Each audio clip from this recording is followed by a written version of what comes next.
Hello everyone, and today we are going to discuss about H.C. Verma chapter 6 friction question number 20. बड़ा खूबसूरत सा सवाल है, थोड़ा मैथ्स ज़्यादा है इसमें, but let's see the question statement. As you can see here is that कि आपके पास क्या है कि you have a block of mass m kept on a rough horizontal surface. ठीक है, एक ब्लॉक है m मास का और वो क्या है, तो m मास का ब्लॉक इस रफ हॉरिजेंटल सरफेस पे प्लेस्ड है. ठीक है, और the coefficient of static frictions between the block and the surface is mu. मतलब ये जो यहाँ इन दो सरफेस के बीच जो कोफिशिएंट ऑफ फ्रिक्शन है उसकी वैल्यू क्या है, म्यू मेंशन्ड है. The block is pulled by applying a force to it. एक फोर्स लगा के ब्लॉक को पुल होना है. ठीक है, ये मेंशन नहीं है कि किस डायरेक्शन में ब्लॉक पुल होगा, मतलब फोर्स लगना है और किस डायरेक्शन में फोर्स लगना है ये चीज़ मेंशन नहीं है. What minimum force is needed to slide the block. वो जो फोर्स लगेगा उसकी मिनिमम मतलब वैल्यू क्या होगी और in which direction should this force act. ठीक है, ये दो सवाल आपसे पूछे गए हैं. So let's see how we can solve it. ये मैंने एज्यूम किया, आई हैव एज्यूम्ड कि फोर्स F जो है, ये जो फोर्स F है वो इस डायरेक्शन में लग रहा है by making an angle theta with the horizontal. ठीक है, अब क्या कह रहा है कि आपको निकालना है minimum force needed to slide the block. Slide करने के लिए क्या कंडीशन होती है कि इस सरफेस पे जो स्टैटिक फ्रिक्शन इधर की ओर लग रहा है उसको हमारा ड्राइविंग फोर्स काउंटर बैलेंस करेगा. तो ये जो फोर्स आपने F लगाया इसका दो कंपोनेंट पिक्चर में आएगा. ये हो जाएगा F cos थीटा. ठीक है, this is F cos theta, this is F cos theta and this is F sin theta. F sin theta दो कंपोनेंट इसका पिक्चर में आएगा. अब इन दो कंपोनेंट में अगर आपसे पूछा जाए कि इस ब्लॉक के लिए ड्राइविंग फोर्स कौन सा है, तो देखिए इस ब्लॉक के लिए चूंकि इसका मोशन हॉरिजेंटली होना है इसलिए ये जो है वो इसका ड्राइविंग फोर्स है. ठीक है, तो जब उस पर ड्राइविंग फोर्स देखिए, एक जो फोर्स इस डायरेक्शंस में लगेगा तो फ्रिक्शन फोर्स किस डायरेक्शन में पिक्चर में आएगा, इधर अपोजिट डायरेक्शंस में, इधर के अलॉन्ग पिक्चर में आएगा. तो एक्चुअली में जो फोर्सेस अब लगेंगे इस पे उसका डायरेक्शन कुछ ऐसा होगा. ये मास m है तो उसका वेट mg नीचे की ओर आपको लगेगा ही लगेगा. अब ये वेट mg नीचे की ओर लग रहा है तो कहीं ना कहीं इस सरफेस को ये क्या करेगा, ये मास प्रेस कर रहा होगा. तो इस पे क्या होगा कि ये जो सरफेस है इस पे एक नॉर्मल रिएक्शन फोर्स ऐसे अप्लाई करेगा. This is the normal reaction force applied by this surface on the block m. ठीक है, अब दूसरा जो फोर्स होगा इस ब्लॉक पे वो क्या होगा, फ्रिक्शन फोर्स होगा जो अपोजिट डायरेक्शन में जो होगा ड्राइविंग फोर्स के. तो ये रहा, this is the friction force. ठीक है, on the block by the surface. आपसे पूछा जाए कि सरफेस पे किस डायरेक्शन में फ्रिक्शन फोर्स लग रहा होगा, सरफेस पे इस डायरेक्शन में फ्रिक्शन फोर्स लग रहा होगा. ठीक है, तो ये रहा आपके फ्रिक्शन फोर्स के डायरेक्शंस. तो कहीं ना कहीं अब आपको अगर स्लाइड करवाना है तो ड्राइविंग फोर्सेस जो फ्रिक्शन फोर्स के लिमिटिंग वैल्यू के बराबर हो जाएगी. तो यहाँ जो फ्रिक्शन फोर्स F लग रहा है इसकी लिमिटिंग वैल्यू क्या है, FL. ये जो फ्रिक्शन फोर्स अगर आपको स्लाइडिंग करवानी है तो यहाँ फ्रिक्शन फोर्स क्या होनी चाहिए, FL होनी चाहिए. लिमिटिंग फ्रिक्शन फोर्स को क्रॉस करना होगा. तो यहाँ जो FL की वैल्यू है, FL इज इक्वल टू क्या हो जाएगा, mu times of normal reaction force n. ठीक है, अब n की वैल्यू आपको निकालनी है. तो ये देखो यहाँ से कि चूंकि आपका ब्लॉक क्या है, as the block is in vertical equilibrium. क्या है, as the block is in vertical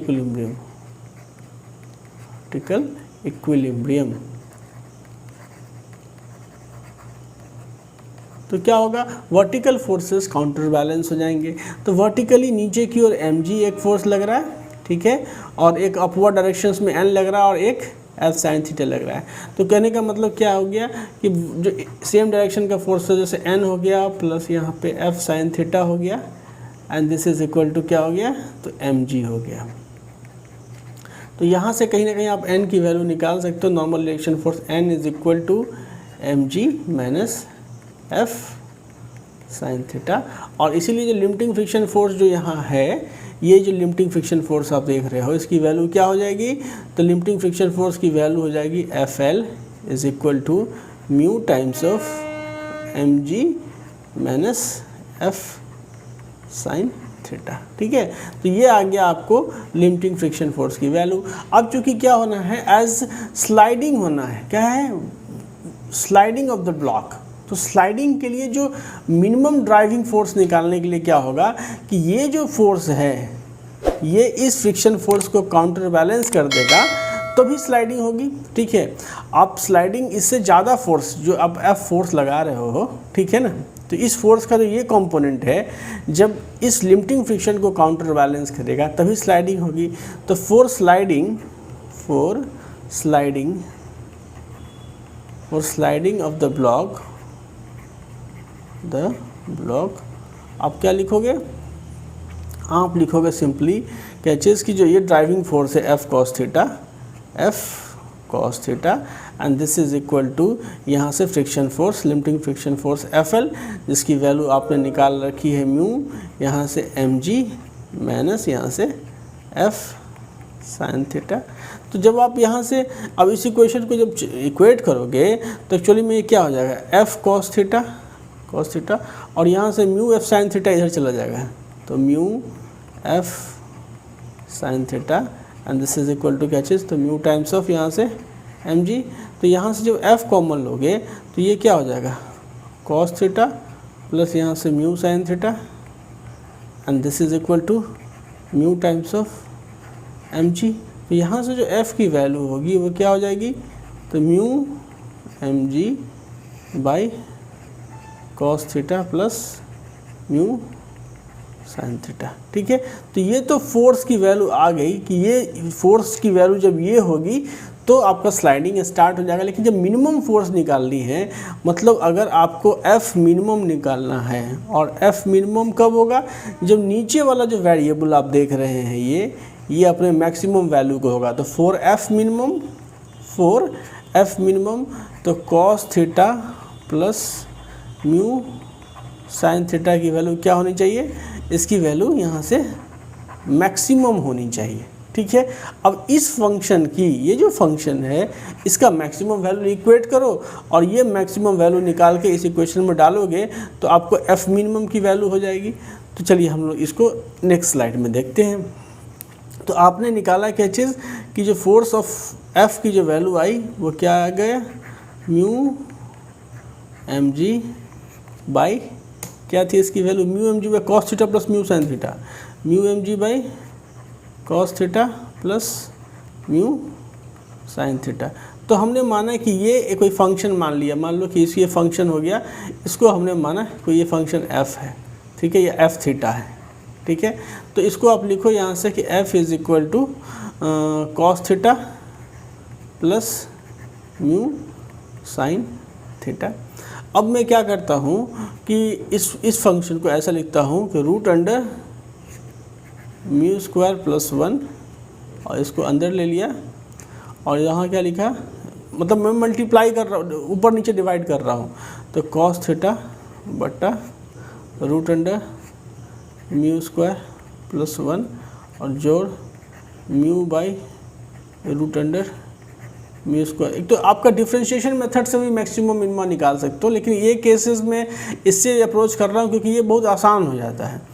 ठीक है, साइन थीटा मेरे लिए आसान हो जाता है। You can approach this answer through derivational method जो है सो, क्योंकि जब आपको इसका मैक्सिमम वैल्यू निकालना है तो D F theta by D theta करके इक्वल टू 0 इक्वेट करके जो है सो आप इसकी वैल्यू को निकालोगे। ठीक है, तो ये अपने आप लगाइए, मेरा यहाँ प्रोसेस जो है सो मैं ये यूज़ कर रहा हूँ।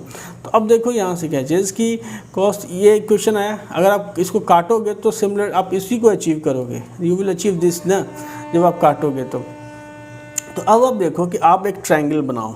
ठीक है, दिस इज़ बेसिकली क्या है कि एक ट्रायंगल है। ठीक है, दिस इज़ अ ट्रायंगल और इस ट्रायंगल में ये हो गया आपको क्या चीज़, तो आपका जो ये पोर्शन है ये 1 हो गया, ये म्यू हो गया और ये क्या हो गया, तो root under mu square plus 1 हो गया। इसको अब मैं मानता हूँ ये अल्फ़ा एंगल हो गया। तो कहीं ना कहीं आप ये लिख सकते हो क्या चीज़ कि sine alpha is equal to 1 by root under mu square plus 1 और cos alpha is equal to mu by root under mu square plus 1। तो देखो यहाँ तो ये चीज़ें हैं ही, 1 by root under mu square, mu by root under mu square plus 1।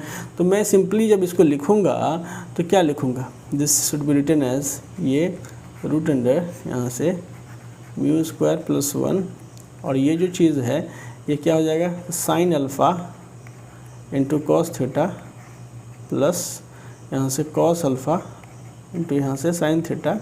तो ये आपका कन्वर्ट हो गया किसमें, अब root under mu square plus 1, और ये हो गया आपको साइन थीटा प्लस अल्फ़ा में कन्वर्ट हो गया।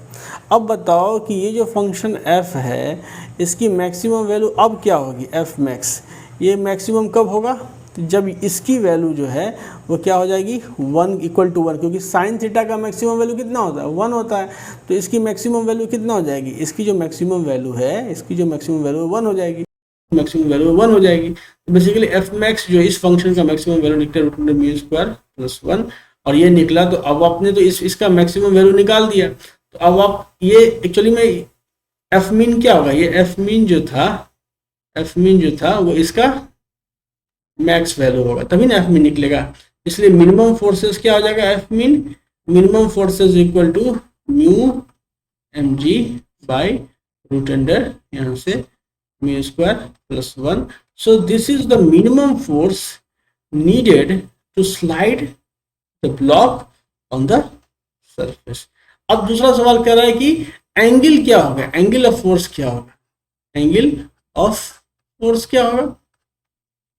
तो आपको पता है कि आपने कहा कि मैक्सिमम फोर्स के लिए, मतलब मिनिमम वैल्यू ऑफ इस फंक्शन का मैक्सिमम होने के लिए थीटा प्लस अल्फा की वैल्यू क्या होगी 1 होगी, मतलब साइन थीटा प्लस अल्फा की वैल्यू 1 होगी। तो इसका मतलब क्या हो गया कि साइन, क्योंकि sine theta plus alpha is equal to 1, ठीक है। तो इसका मतलब theta plus alpha is equal to 90 degree, that's why theta is equal to 90 minus alpha, और दैट्स वाई टेन थीटा जब लोगे tan theta is equal to 10 90 minus alpha. तो कहीं ना कहीं ये क्या हो जाएगा कॉट अल्फा, ठीक है, कॉट अल्फा। और कॉट अल्फा की वैल्यू यहाँ से क्या हो जाएगी म्यू बाई 1, तो म्यू हो जाएगी, this is equal to mu, and that's why theta is equal to 10 inverse of mu.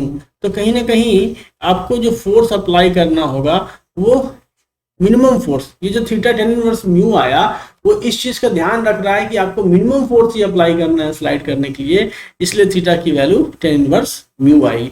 तो ये रहा आपका सवाल का जवाब, इस थीटा की वैल्यू आ गई आपको 10 इनवर्स ऑफ म्यू, और जो फोर्स एफ था इस एफ का वैल्यू क्या आ गया, ये आ गया mu M G by root under mu square plus 1, ठीक है। This was a very simple question, I think आप लोगों को समझ में आया होगा। Thank you very much.